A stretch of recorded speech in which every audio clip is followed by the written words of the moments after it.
Hello everyone. So this is the last video of the day, a summary of The Economist, and this is actually a couple weeks old issue. As I said, I've been sort of hemmed up here. Is always divided into three parts: organizations, think tanks, security issues, tantalizing tangibles. Link will be in the description of almost 170 think tanks and NGOs, professional research societies and whatnot that have really good information, all of it for free. So, take it and use it if you want. It's basically just a spreadsheet that indexes their names. I've been taking it from The Economist, and I've been subscribed for just a little bit over a year now. So, security issues. I've often wondered about this turn in America of people who just wish to see whatever politician is currently going out of office put in prison. I've always wondered where it started, and I think it's bad. I do not like where this country is going.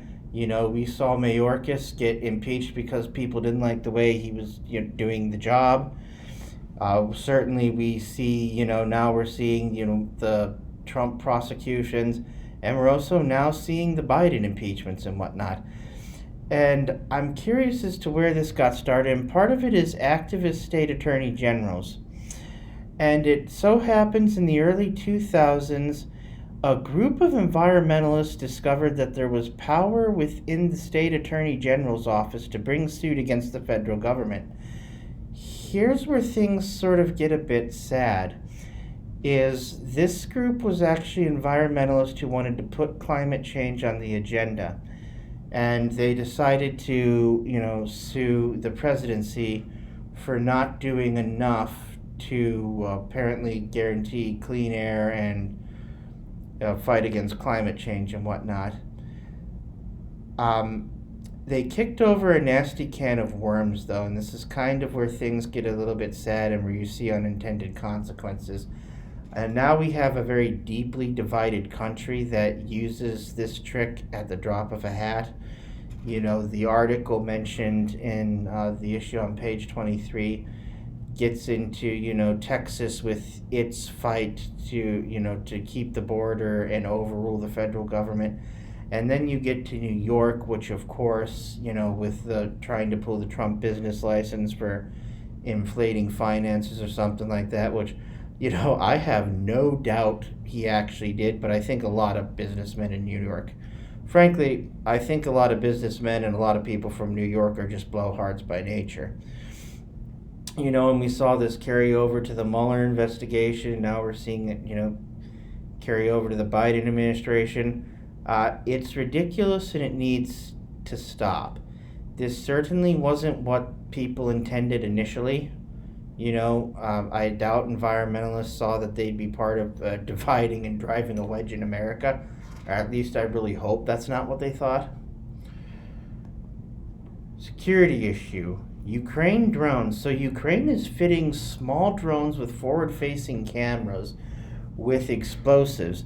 They're precise, they're cheap, and they're anti-personnel, and they can be anti-armor. Remember, even the mightiest tanks and armored vehicles are going to have weak spots, kinks where you can get them. And remember, it's not always about body count.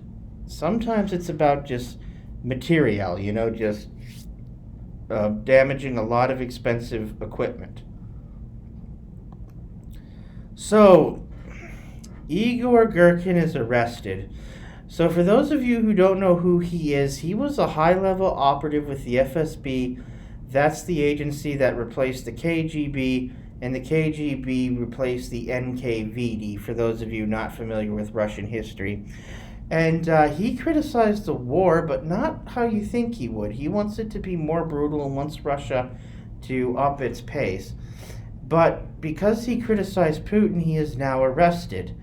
And this is pretty interesting, because it's like, if they're going to come for Mark, the guy codenamed Marksman, who was the one who was instrumental in putting together paramilitary forces behind the enemy line.